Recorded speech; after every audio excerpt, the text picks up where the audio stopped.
مجدد الف ثانی۔ اب مجدد کسے کہتے ہیں اور اس کی حدیث مبارکہ میں دلیل کیا ہے؟ میں نے خطبہ کے دوران مشکات شریف کی حدیث پڑھی ہے، اس کا ترجمہ اور چند تشریحی نکات آپ کے سامنے بیان کر رہا ہوں۔ میرے اور آپ کے آقا علیہ الصلوۃ والسلام نے فرمایا ان اللہ تعالی یبعث لہذہ الامۃ علی رأس کل مئۃ سنۃ من یجدد لها دینہا۔ ترجمہ یہ ہے، حضور نے فرمایا بے شک اللہ تعالی ہر 100 سال کے سرے پر اس امت کے لیے ایک ایسا شخص بھیجے گا جو اس امت کے لیے دین کی تجدید کر دے گا۔ الفاظ بڑے قابل غور ہیں۔ ان اللہ تعالی یبعث، بے شک اللہ تعالی مبعوث فرمائے گا، بھیجے گا۔ بے شک اللہ تعالی، مجھ میں اور آپ میں ذرا فاصلہ آج کافی ہے، مجھے یوں لگ رہا ہے جیسے مجھے چھت پہ بٹھا دیا گیا اور آپ گلی میں کھڑے ہیں، یہ ذرا فاصلہ کافی ہے، اس لیے یہ بولیں گے تو پتہ چلے گا کہ رابطہ ہے۔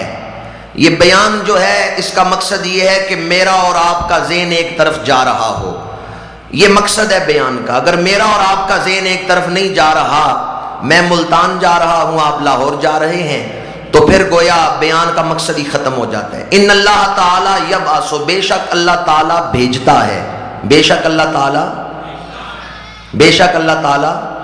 اب ذرا دل تھام کے سنے، میں آیت پڑھنے لگا ہوں، لقد من اللہ علی المؤمنین اذ بعث فیہم رسولا۔ حضرت شاہ صاحب بیٹھے ہیں، علماء بیٹھے ہیں نیچے، ان سے پوچھیں یہ وہی بعثت کا لفظ تو نبیوں کے لیے آیا ہے۔ لقد من اللہ علی المؤمنین اذ بعث فیہم رسولا۔ البتہ تحقیق اللہ نے بڑا احسان کیا مومنوں پر کہ ان میں اپنا رسول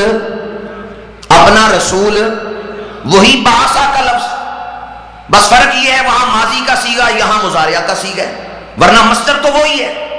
نبیوں کے لیے بعثہ وہی بعثت، اور یہاں مجدد کے لیے فرمایا یبعث، اللہ بھیجتا ہے، اللہ بھیجے گا۔ تو اس سے یہ بات پتہ چلی نبی دنیا میں آ کے نبی نہیں بنتا، اللہ نبی بنا کے بھیجتا ہے۔ تو مجدد بھی دنیا میں آ کے مجدد نہیں بنتا، اللہ اسے شان تجدید دے کے بھیجتا ہے۔ ہر عالم مجدد نہیں ہوتا، بلکہ وہی مجدد ہوتا ہے جسے اللہ مجدد منتخب کر لیتا ہے۔ ہر عابد مجدد نہیں ہوتا، بلکہ وہی مجدد ہوتا ہے جسے اللہ شان تجدید عطا کرتا ہے۔ ہر صوفی جس کے 10 لاکھ مرید ہو جائیں وہ مجدد نہیں بن جاتا۔ آج کل جس کے 10 لاکھ مرید ہو جائیں مجدد ہو گئے۔ ہر صوفی مجدد نہیں ہو جاتا، ہر عالم مجدد نہیں بن جاتا، بلکہ وہی مجدد ہوتا ہے جسے اللہ اس مقام پہ فائز کرتا ہے۔ اللہ تعالیٰ مجدد بنا کے انہیں بیچتا ہے، ان میں ایسی نشانیاں، ایسی عظمتیں ڈال دیتا ہے۔ ہاں فرق یہ ہے، کہیں بعثت کے لفظ سے دونوں کو کوئی نبوت اور تجدید کو ایک مقام پہ لا کے کھڑا نہ کر دے۔ نبی منسوس ہوتا ہے، مجدد منسوس نہیں ہوتا۔ نبی کا انکار کرنے والا کافر ہو جاتا ہے، خارج اسلام ہو جاتا ہے، لیکن مجدد کا انکار کرنے والا خارج از اصلاح ہوتا ہے، خارج از اسلام نہیں ہوتا۔ نبی کا جو خواب ہے وہ بھی دلیل قطعی ہوتا ہے، لیکن مجدد کا جو کشف ہے وہ دلیل ظنی ہوتا ہے۔ نبی جو ہے اس کو ماننا اس حوالے سے ضروری ہے کہ یہ اللہ کا نبی ہے، لیکن مجدد نبی نہیں ہوتا، نبی کا خادم ہوتا ہے۔ مجدد کیا ہوتا ہے؟ نبی کا، یہ نبی نہیں ہوتا بلکہ نبی کا، یہ نبی کی ذات میں فنا ہوتا ہے، فنا پھر رسول کے اعلیٰ مقام پہ فائز ہوتا ہے۔ مجدد کا چلنا پھرنا نبی کی عظمتوں اور شانوں کو ظاہر کرتا ہے کہ یہ نبی کا غلام آ رہا ہے۔ آگے فرمایا لہذہ الامت، اللہ تعالیٰ اس امت کے لیے مجدد بھیجے گا۔ کس کے لیے؟ صرف ہندوستان والوں کے لیے یا امت کے لیے؟ صرف عرب والوں کے لیے یا امت کے لیے؟ ہم حضرت مجدد صاحب کا تعارف کرواتے ہیں تو کہتے ہیں ہندوستان والوں پر بڑا احسان ہے، بر صغیر والوں پر بڑا احسان ہے۔ نہیں، حدیث پاک اٹھا کے دیکھیں، حضور نے مجدد کی شان کیا بیان کی ہے۔ جو مجدد ہوگا اس کا پوری امت پہ احسان ہوگا، چاہے کوئی امریکہ میں رہتا ہے، چاہے کوئی کوئی افریقہ میں رہنے والا ہے، دنیا کے کسی خطے میں ہوگا، وہ مجدد کی شان تجدید سے، اس کے کارناموں سے مستفید ہو رہا ہے، اور مجدد کے سینے سے اس کو فیض پہنچ رہا ہے۔ لہٰذا الامت، اس لفظ نے مجدد کی وسعت کو بیان کیا ہے کہ وہ کتنی شان وسعت رکھتا ہے۔ وہ کسی ایک خاص علاقے کے لیے نہیں بلکہ پوری امت کے لیے ہوگا۔ اللہ راس کل میات سنۃ، ہر صدی میں ایک مجدد، اللہ راس کل میات سنۃ، ہر صدی میں ایک مجدد۔ لیکن آج ہم جس ہستی کا ذکر کر رہے ہیں وہ 1000 سالہ مجدد، مجدد الف ثانی۔ تو خود حضرت سیدنا مجدد الف ثانی فرماتے ہیں کہ جس طرح 100 اور 1000 میں فرق ہے، اسی طرح صدی کے مجدد میں اور الف ثانی کی مجدد میں فرق ہے۔ آگے حدیث مبارکہ کے الفاظ ہیں، مجدد کی نشانی میں یجدد لہا دینہا، مجدد وہ ہے جو امت کے لیے دین کی تجدید کرے گا۔ 100 سال گزرنے کے ساتھ اگر کہیں کسی پہلو میں بدعت نمایاں ہوئی یا جذبات پر غفلت کی تہ چڑھ گئی، مٹی آ گئی غفلت کی، تو مجدد وہ ہے جو آ کے اس گرد کو جھاڑ کے پھر وہی جذبات جو 100 سال پہلے تھے ان کو پیدا کر دیتا ہے۔ اللہ تعالیٰ نے بڑے اہتمام سے اپنا دین پہنچایا ہے۔ اللہ تعالیٰ نے انسانوں میں اپنا دین پہنچانے کے لیے بڑا اہتمام کیا ہے، رسولوں کو بھیجا ہے، رسولوں کو حسن دے کے بھیجا ہے، رسولوں کو معجزات دے کے بھیجا ہے، رسولوں کو نشانیاں دے کے بھیجا ہے۔ اللہ نے دین پہنچانے کا بڑا اہتمام کیا ہے۔ اب آپ مجھے بتائیں، کیا دین کو پہنچانا ہی ضروری ہے یا دین کو لوگوں میں رکھنا بھی ضروری ہے؟ اگر کوئی بات پہنچا دی جائے اور پھر اس کی حفاظت نہ کی جائے تو وہ پیغام ضائع ہو جاتا ہے۔ اللہ تعالیٰ نے دین پہنچانے کا ہی اہتمام نہیں کیا بلکہ دین کو بچانے کا بھی انتظام کیا۔ اللہ تعالیٰ نے صرف دین پہنچانے کا ہی اہتمام نہیں کیا بلکہ دین کو بچانے کا بھی اہتمام کیا ہے۔ انبیاء کرام کو بڑے خاص اہتمام کے ساتھ بھیجا دین پہنچانے کے لیے، اور پھر نبیوں کے غلاموں کو منتخب کیا ہے دین بچانے کے لیے۔ حضرت سیدنا مجدد الف ثانی یہ ان ہستیوں میں سے ہیں جن کو دین بچانے کے لیے منتخب کیا گیا۔ میں یجدد لہا دینہا، مجدد وہ ہے جو دین کو پھر اسی پہلی شکل میں ظاہری زمانے نبوت کی ان کیفیات میں، ان اخلاص میں، اس عقیدے پہ دین کو پھر لے آتا ہے، اور وقت کے گزرنے سے جو گرد پڑتی ہے اس کو جھاڑ دیتا ہے، پھر اس کے اندر وہی چمک پیدا ہو جاتی ہے۔ علماء نے اس کے لیے ایک لفظ لکھا ہے، یبین السنۃ عن البدعۃ ویذل اہلھا، مجدد وہ ہے جو بدعت سے سنت کو ممتاز کرتا ہے، جو بتاتا ہے کہ یہ سنت ہے اور یہ اس میں اضافہ ہے، یہ چیز سنت نہیں ہے، یہ بدعت ہے۔ من یبین السنۃ عن البدعۃ ویذل اہلھا، اور جو اہل بدعت کی تذلیل کر دیتا ہے، اہل بدعت کو رسوا کر دیتا ہے اور اہل سنت کو چار چاند لگا دیتا ہے۔ مجدد وہ ہے جو اہل سنت کی عزت کا رکھوالا ہوتا ہے اور اہل سنت کی شان کو بڑھا دیتا ہے۔ گویا مجدد کا حضور کی سنت کے ساتھ بڑا گہرا تعلق ہے۔ حضرت سیدنا مجدد الف ثانی رحمۃ اللہ تعالی علیہ مسجد سے نکل رہے ہیں، آپ باشعور لوگ بیٹھے ہیں، مجھے بتائیں مسجد سے نکلتے ہوئے کون سا پیر باہر رکھنا سنت ہے؟ پہلے کون سا پیر باہر رکھنا سنت ہے؟ دایاں یا بایاں؟ بایاں۔ مسجد میں داخل ہوتے ہوئے دایاں پیر پہلے رکھنا سنت ہے، باہر نکلتے ہوئے بایاں پیر۔ حضرت سیدنا مجدد الف ثانی رحمۃ اللہ تعالی علیہ مسجد سے باہر نکل رہے ہیں اور آج دایاں پیر پہلے باہر آپ نے رکھ دی ہے، بایاں بھی اندر ہی ہے، ابھی مکمل باہر نہیں نکلے، بایاں پیر اندر ہی ہے، دایاں باہر رکھ دیا، رک گئے، آنکھوں میں آنسو آ گئے، رونے لگ گئے۔ آپ کے بیٹے پوچھتے ہیں حضرت کیا سبب ہے کہ آپ رو رہے ہیں؟ فرمایا بیٹا دیکھتے نہیں میرا ایک پیر سنت کے خلاف اٹھ گیا ہے۔ عرض کیا ابا جان ابھی آپ مکمل باہر نہیں نکلے، آپ کا دوسرا پیر تو اندر ہی ہے، تو آپ دایاں پیر بھی واپس لے جائیں اور پھر سنت کے مطابق باہر نکلیں۔ آپ نے فرمایا میں تو دوسروں کو فنا فی الرسول کروانے والا ہوں، میرا تو اتنا پیر بھی سنت کے خلاف نہیں اٹھنا چاہیے۔ پھر آپ نے دایاں پیر واپس رکھا، مسجد کے اندر آ گئے، آپ نکلے نہیں، اور مسجد کے اندر بیٹھ کے آپ زارو قطار رونے لگے، پہلے سے بھی زیادہ شدت سے رونے لگے۔ آپ کے بیٹے پوچھتے ہیں ابا جان کیا سبب ہے کہ آپ پہلے سے بھی زیادہ رقت کے ساتھ رو رہے ہیں؟ فرمایا بیٹا سنو، جب میرا دایاں پیر مسجد سے باہر نکلا اور میں حسرت سے رونے لگا، اس وقت مجھے حضور کی زیارت نصیب ہوئی۔ اس وقت امام الانبیاء تشریف لائے اور حضور نے فرمایا احمد سرہندی کیوں رو رہے ہو؟ میں نے عرض کیا یا رسول اللہ آپ کی سنت کے خلاف ایک قدم اٹھ گیا ہے۔ حضور نے فرمایا میری سنت سے بڑا پیار ہے، میری سنت سے بڑی محبت ہے۔ عرض کیا ہاں یا رسول اللہ، آپ کی سنت کے خلاف ایک قدم اٹھ جانے پہ رو رہا ہوں۔ تو امام الانبیاء نے فرمایا احمد سرہندی تیرا یہ رونا مجھے اتنا پسند آیا ہے کہ تیرے اس رونے کے بدلے قیامت کے میدان میں تیرے 70,000 مریدوں کی میں خاص شفاعت کروں گا، تیرے 70,000 مریدوں کی میں خاص شفاعت کروں گا اس جذبہ اتباع سنت پر۔ تو مجدد وہ ہے جو سنت کے ساتھ اس قدر محبت کرتا ہے۔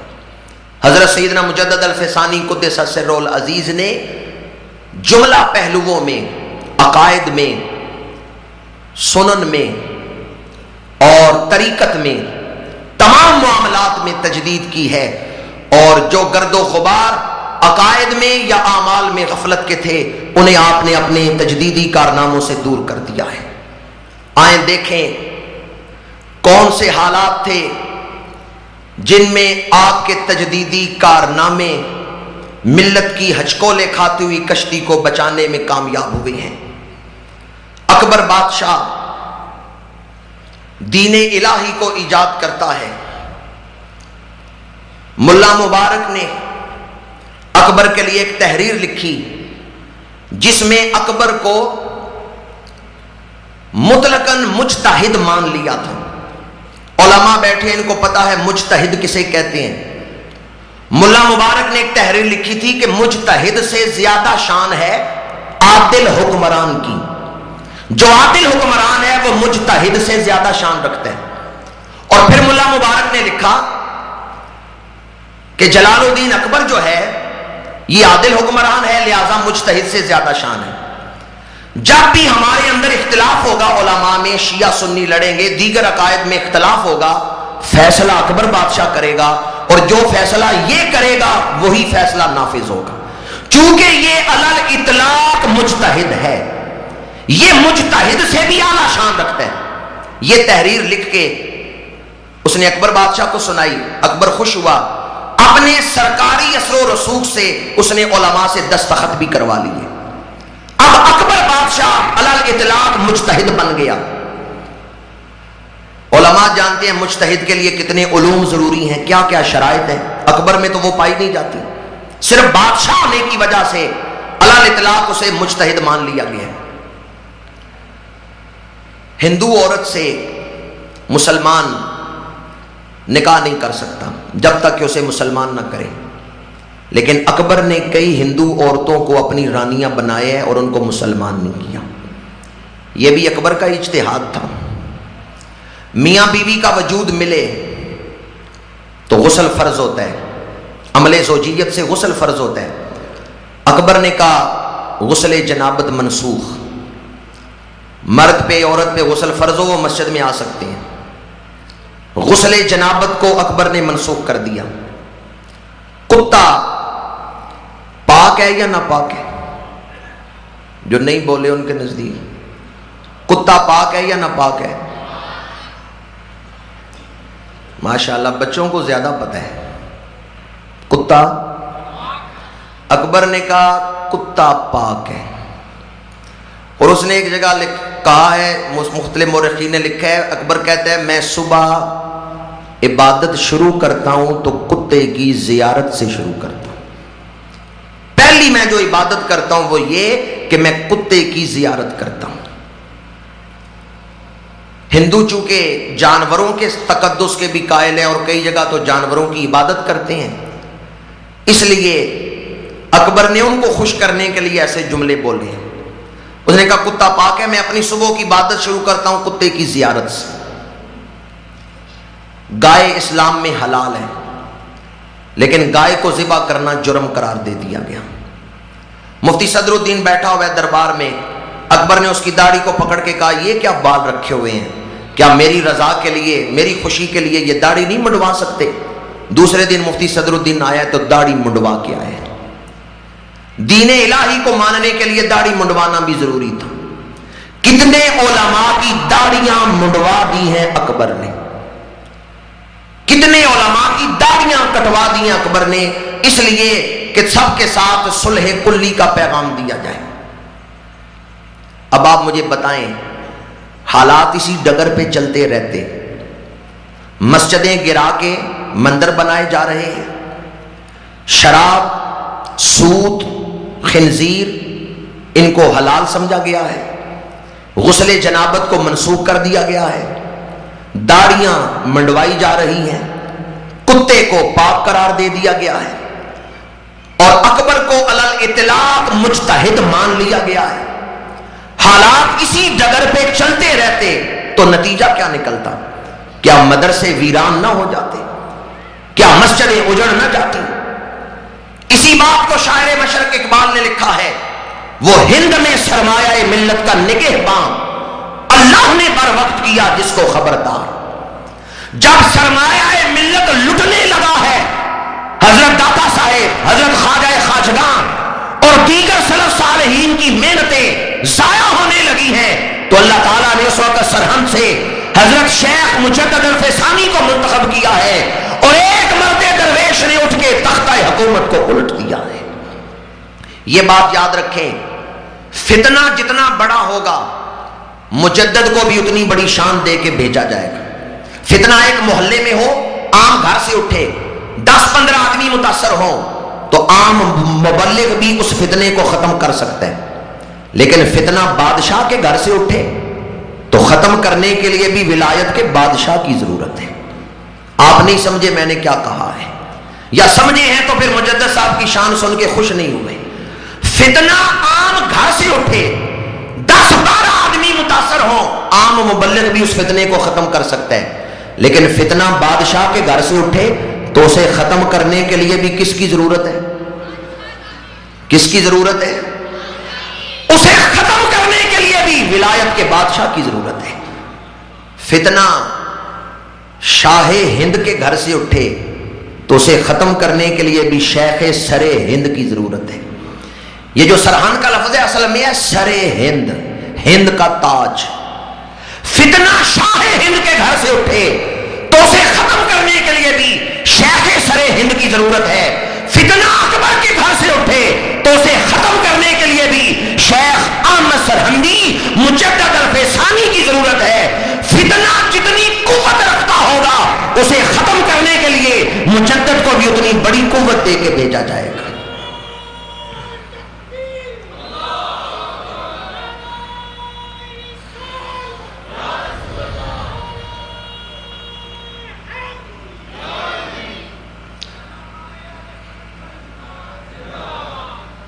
علامہ اقبال لکھتے ہیں، حاضر ہوا میں شیخ مجدد کی لحد پر، وہ خاک جو زیر فلک ہے مطلع انوار، اس خاک کے ذروں سے ہے شرمندہ ستارے، اس خاک میں پوشیدہ ہے وہ صاحب اسرار، گردن نہ چکی جس کی جہانگیر کے آگے، ہے جس کے نفس گرم سے گرمی احرار، وہ ہند میں سرمایہ ملت کا نگہباں اللہ نے بر وقت کیا جس کو خبردار۔ Professor P.W. آرنلڈ نے اپنی کتاب دا پریچنگ آف اسلام میں لکھا ہے، اس نے کہا ہے جب فتنہ اکبری عروج پہ تھا تو سرہند سے ایک مرد درویش اٹھے جنہوں نے اپنے اسلاف کی محنتوں کو ضائع ہونے سے بچا لیا ہے، جنہوں نے اس وقت کے تمام فتنوں کا کلا کما کر کے اسلام کو اپنی اصل شکل میں روشناس کروایا ہے۔ حضرت سیدنا مجدد الفسانی نے اس فتنے کا مقابلہ کس طرح کیا، تحریک کو کس طرح چلایا۔ آپ کی خانقاہ میں جو مریدین تھے آپ ان کی تربیت کرتے ہیں اور انہیں خلیفہ نامزد کر کے مختلف علاقوں میں بھیجتے ہیں۔ ایک طریقہ تو یہ تھا مریدین کی تربیت، افراد